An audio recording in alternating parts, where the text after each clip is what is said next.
All mentor admin को good evening sir. जी बोले। कैसे हैं आप लोग सर? बढ़िया है। क्वेश्चन रखें सर। सर हमारा क्वेश्चन कुछ भी नहीं है, कोई डाउट वाउट नहीं है मेरा, लेकिन एक सवाल था मेरा कि मतलब ये फाइनेंसर का जो बात था, फाइनेंसर का कोई रोल मुझे नजर नहीं आया, तो उसके बारे में थोड़ा कुछ बताइए। फाइनेंसर का जो रोल आपको नजर नहीं आया, लेकिन बहुत सारी ऐसी चीजें हैं जो कंपनी अपने स्तर पर कर रही है, वो हर बात आपकी नॉलेज में नहीं आ सकती है। अब जैसे कि उन्होंने जो बचे कुचे जितने भी केवाईसी थे, उन्होंने 4-5 लोगों ने मिलकर 3.5-4 लाख केवाईसी खरीदे हैं। उन्होंने उतना पैसा इन्वेस्ट किया है तो उसका फायदा भी उठाएंगे। तो उसके बाद वो अपना प्रक्रिया जब चलेगी तो काउंटडाउन भी 0 होगा, डेमो प्रोजेक्ट भी चलेगा, विज्ञापन भी होंगे। मेरा सवाल यह है कि मैंने पी वाचर तो 2,500 यूरो के ऊपर से परचेस किए इंटरनेशनल कार्ड से। बाद में मेरे डाउन लाइन में मैंने एड पैक भी कम से कम 10 या 12,000 यूरो के परचेस किए मेरे इंटरनेशनल कार्ड से। तो अभी सर थोड़ा सा अभी क्या इसके बारे में थोड़ा सा बताइए। और चंदन सर जरा प्रकाश डालिए इस पे। सर आप ही डालूंगा, अभी चंदन सर कहेंगे। अच्छा क्या जरा उस पे क्या बताना चाहते हैं? क्या मतलब क्या बताऊं उसमें? एक्चुअल सर टीम तो बनी है, टीम के डाउनलाइन में ही परचेस हुए हैं पूरे यूरो में। मैंने एड पैक भी कम से कम 10 से 12,000 यूरो के परचेस किए मेरे टीम में, और पीवे भी परचेस हुए 3-3,500 यूरो के। वो तो ठीक है, वो समझ गया मैं, लेकिन सवाल क्या है आपका? सवाल क्या है, ऐसा है कि कुछ उधर से कुछ क्यूरी आएंगी या फ्रॉडुलेंट करके मेरे जो मैंने भी स्पॉन्सर आईडी लिए है कम से कम 180 एड पैक लिए मैंने मेरे खुद के, तो मेरा कार्ड तो ब्लॉक नहीं होगा या मेरा जो स्पॉन्सरशिप या जो है मैंने परचेस किए हुए वो तो आपकी और आपके बैंक के बीच की बात है। हाँ वो तो मेरा सीए जो भी है वो सब अलोकेशन करेगा पूरा। हाँ वो आपके बैंक से पता चलेगा कि आपका कितना ट्रांजैक्शन हुआ है, कितना ये क्या है। अगर ज्यादा ट्रांजैक्शन हुआ है और आपका कार्ड अगर ब्लॉक हो जाता है तो आप बोलिए उनसे कि एक्स्ट्रा जो चार्जेस है वो मैं देने को तैयार हूँ, मेरा कार्ड ओपन कर दीजिए, तो ओपन हो जाएगा। चंदन सर का भी ऐसे 4 बार ब्लॉक हो चुका था। उन्होंने कहा कि एक्स्ट्रा चार्ज आपको लगाना है तो लगा लीजिए भाई, तो उन्होंने एक्स्ट्रा जो है वो करीब 2.25-3 लाख रुपए एक्स्ट्रा वो दे चुके हैं अभी तक।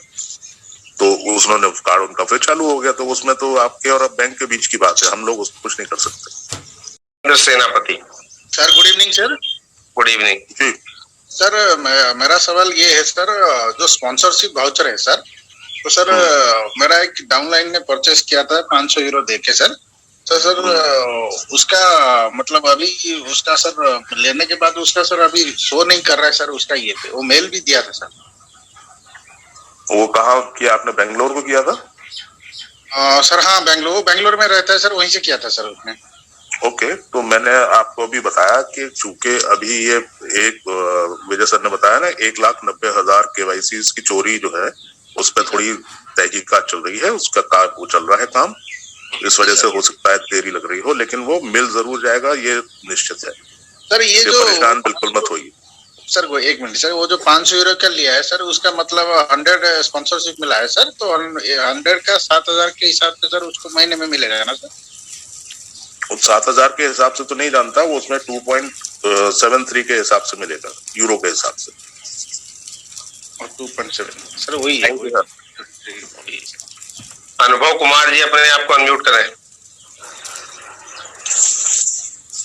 हाँ हेलो जी बताएं सर। हाँ सर, ये 19 तारीख के डेट में दिखा रहा है कि क्या है वो?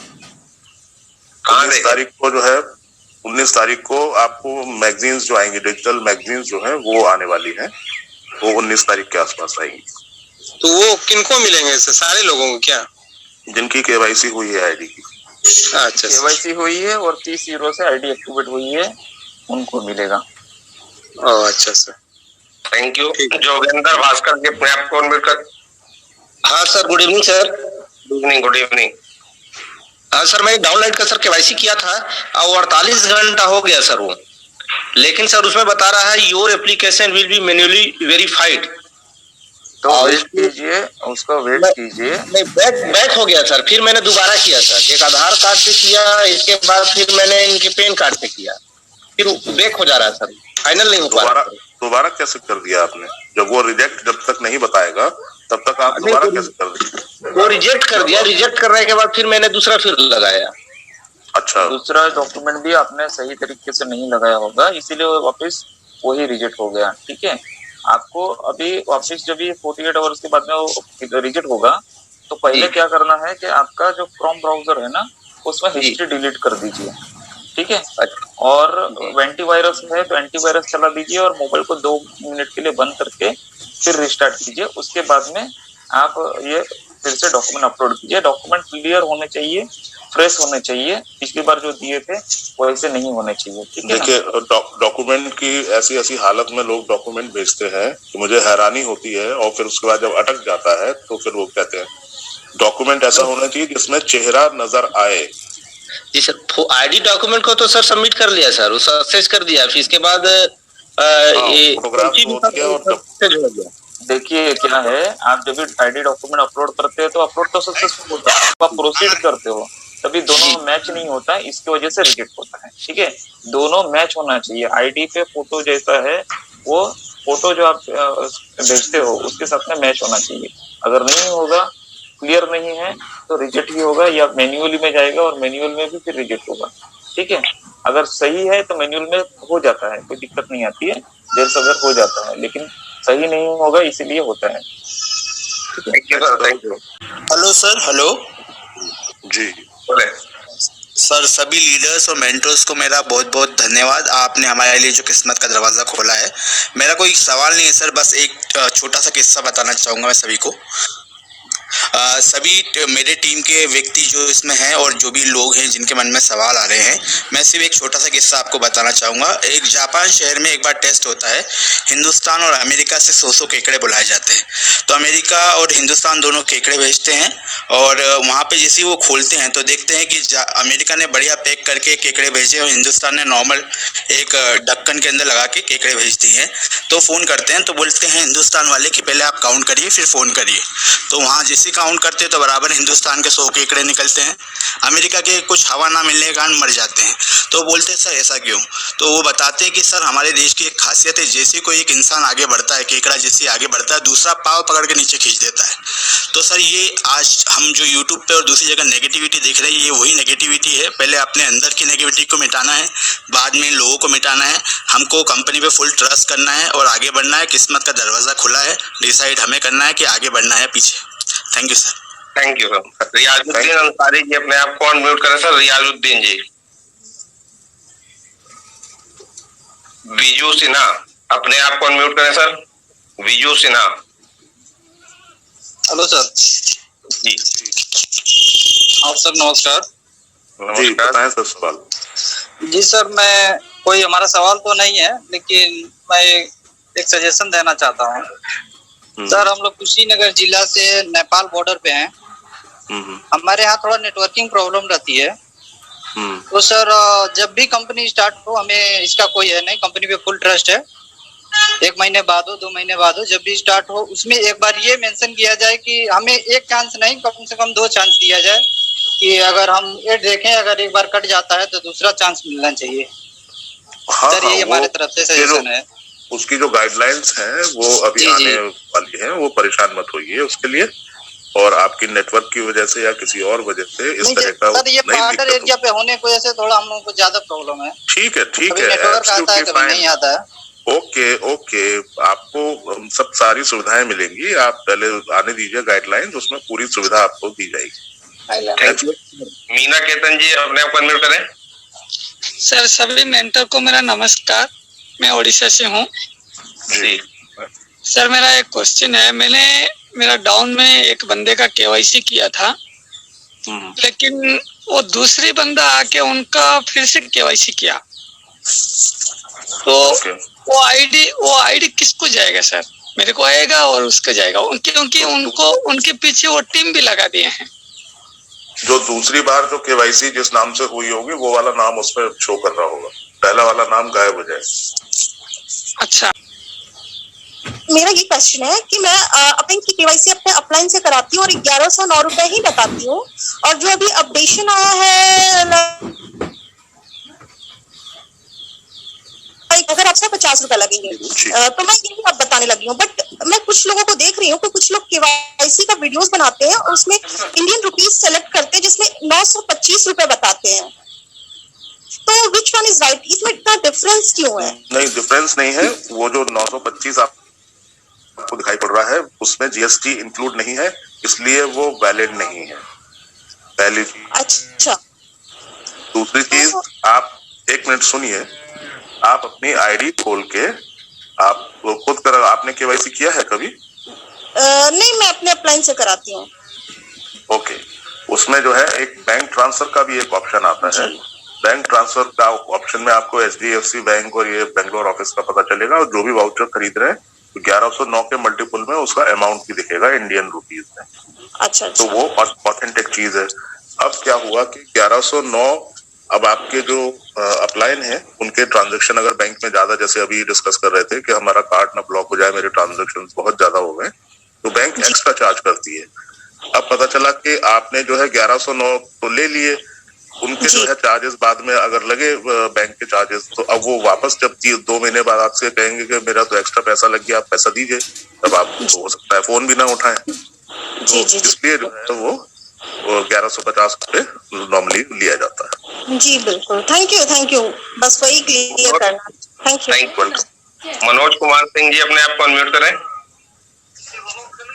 हेलो, इद्रीस जी। सर मेरा सवाल है, मैंने भी इंडियन रुपीस में नॉर्डिक को ही पे किया है, तो मुझे ना जाल लाइफ की तरफ से ना नॉर्डिक की तरफ से कोई मैसेज आया, ना कोई रिसिप्ट आई है कि आपकी पेमेंट मेरे पास रिसीव हो गई है, ना ऐसा कोई वेलकम लेटर और कुछ रिकॉग्निशन आया है कि नहीं। उसमें इसीलिए बताते हैं कि वो इंडिया के ऑफिस में जब यहाँ पे है तो आप इंडिया का जो है वो करेंगे तो आपका सेल्स जो रिकॉर्ड्स मेंटेन रहिए। क्यों करते, जब मना किया कि वहां से करिए, तब भी उसके बाद चाहिए था कंपनी को, क्यों मिस्टेक करने के चांसेस देता है? हाँ, तो वो काम चल रहा है अभी उनके पास, और इतने जो चोरी हुए हैं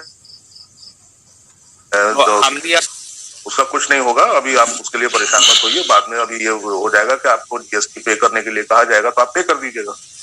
थैंक यू। इद्रीस अली जी, अपने आप अनम्यूट करें। जी हेलो सर। जी बोलिए। जी सर, मेरी आईडी पे जो मैं हिंदी सिलेक्शन करता हूँ, मेरा नाम इद्रीस अली है, तो उसमें हिंदी सिलेक्ट करने पे मूर्ख लिया आता है, ऐसा मैंने कल धनंजय सर को भी किया था मैसेज में, वो बोले ऐसे ही रहेगा। इसका क्या रीजन है सर? ये तो बड़ा विचित्र किस्म का। जी हाँ, ये बहुत ऐसा मेरे आ रहा, मैंने अपलाइन को भी भेजा, सबको बताया, फिर मैंने कहा मैं मीटिंग में बोलूंगा। विजय जी है क्या? हाँ, सर आपका नाम क्या है? जी मेरा नाम इद्रीस अली है। जी देखिए, जब हिंदी में आप करते हो ना, तभी वो हिंदी का ट्रांसलेशन परफेक्टली नहीं होता है इंग्लिश का हिंदी में, इसीलिए दिक्कत आती है। बट सर पहले ऐसा नहीं था, पहले मेरा बाकायदा इद्रीस हिंदी में आ रहा था, इद्रीस नाम लिख के। ये लगभग 2 महीने से ऐसा हो गया है। पहले जब मैंने आईडी आज मुझे मतलब अक्टूबर में लगाई थी मैंने आईडी, अक्टूबर या नवंबर में मेरे, और 7 लोग भी मेरे डायरेक्ट में जुड़े हैं। मैंने 20 यूरो का स्पॉन्सरशिप दिया है, मतलब 20 मेंबर का। तो और ऐसा आता तो मैं किसी को बोलता हूँ देने को, मेरी आईडी खोल के देखो मैं इस कंपनी से जुड़ा हूँ, तो वो मुझे बताते तो खराब लगता है, फिर थोड़ी दिक्कत भी होती है। तो वो बताते यार ये तो मूर्ख लिख के आ रहा है तुम्हारी आईडी पे। तो वो सर मैंने मेल भी किया था कंपनी को, बट कोई रिस्पॉन्स ही नहीं आया। धनंजय जी को मैंने कॉल किया था, जी अंग्रेजी में आता है राइट। ये ट्रांसलेशन में ही इशू है, टेक्निकल इशू है ये, और मे भी आगे जाके आपने ये भेजा है तो इसका जरूर उन्होंने नजरअंदाज तो नहीं करेंगे इसे, ठीक है ना? उन्होंने लिखा रहेगा। जी मैंने मेल भेजा, स्क्रीनशॉट भी भेजा है, सब कुछ भेज दिया। आप उस मेल को सेकंड उसका जो रिक्वेस्ट नंबर आया होगा ना, तो सपोर्ट को मेल किया तो रिक्वेस्ट नंबर आया होगा, उससे एक बार फिर से सेकंड रिमाइंडर के तौर पे मेल कर दीजिए, ताकि उनको भी नजरों में रहे। अभी टेक्निकल बहुत सारे काम ऑनलाइन चल रहे हैं, ठीक है ना? और बहुत सारा चेंजेस वेबसाइट पे आ रही है, आगे जाके ये भी प्रॉब्लम सॉल्व हो जाएगा, ये मुझे आशा है। अगर नहीं होता है फिर भी आप सपोर्ट के साथ में टच में रहिएगा। जो आईडी अपने मतलब रिक्वेस्ट नंबर जो फर्स्ट आया है उसी रिक्वेस्ट नंबर से आप बार बार उनको रिमाइंडर कीजिएगा, ये हो जाएगा, कोई दिक्कत नहीं है। एक टेक्निकल इशू है, ट्रांसलेशन में कहीं कोडिंग का गड़बड़ी है, ठीक है, हो जाएगा ये। संजय साहू जी अपने आप में जो होगा वही सही है। Okay sir, thank you. Sanjay Sahu ji unmute करें। नमस्कार सर जी। हेलो जी बोलिए बोलिए। हाँ सर, मैं ये बोल रहा हूँ कि जैसा मेरी टीम जो है 600 की है और इसमें जो डायरेक्ट है वो करीब 50 की एक्टिवेट है, और जैसे मेरी पत्नी के भी स्पॉन्सर मैंने 60 लिया हुआ है जी। हेलो जी सर, यहाँ जैसे कि ये बताया जाता है कि मान लीजिए अगर कल को कोई अगर एक्सपायर हो गया तो नॉमिनी को ट्रांसफर होता है ऐसा करके जी। तो जैसे कि मान लीजिए अगर मैं एक्सपायर हो गया तो क्या मेरे जितने जो डाउनलाइन है वो उनको ट्रांसफर होगा, या मान लीजिए एक्सपायर हो जाती है तो उनके जो डाउनलाइन है वो मेरे को ट्रांसफर होगा, कि किस प्रकार से होगा ये? आईडी के नाम चेंज हो जाएगा। जैसे LIC मालूम है ना आपको? LIC में क्या होता है, वाइफ के नाम से वाइफ के पूरी फैसिलिटी मिल जाती है LIC में जब डेथ होती है तब, ठीक है ना, जो नॉमिनी हमने रखा होता है। तो वैसे ही यहाँ पे जो नॉमिनी का नाम आप रखेंगे, अभी बहुत कुछ अपडेशन बाकी है, ठीक है ना, अभी आया नहीं है और उसकी गाइडलाइंस भी आएगी। लेकिन इनिशियली ये समझ लीजिए कि ऐसा कुछ होता है तो आप अपनी नॉमिनी जो ऑथराइज नॉमिनी होगी उनके